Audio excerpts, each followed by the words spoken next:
While the Philadelphia Convention was intended to simply amend the Articles of Confederation, it required unanimous approval to amend the Articles, and not all the states showed up. What quickly happened was the delegates to the Philadelphia Convention quickly threw out the idea of amending the Articles and wanted to write a whole new government from scratch. This is where we get the Constitution, and it's why it's called the Constitutional Convention. And one of the first things that they realized that they had to fix were the economic problems that led to the need for this Philadelphia Convention.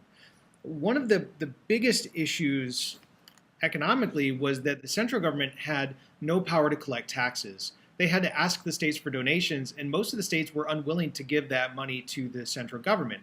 It had no power to field a military, and without a military, they couldn't put down the domestic disputes that were arising, like Shays' Rebellion.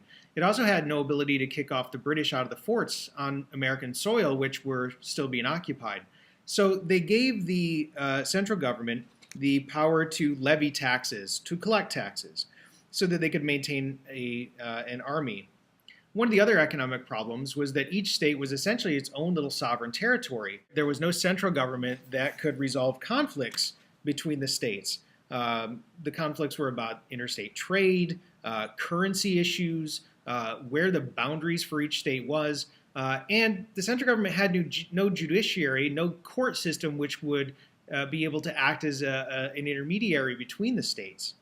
So in the new national government, the new national government was given exclusive power to control interstate commerce, and it was given exclusive power to control the currency. And almost just as important, they created a whole new judicial branch, which would be a series of federal courts, which would be able to resolve disputes between the states. This was all done in order to provide and maintain the domestic tranquility by improving the economy and trade.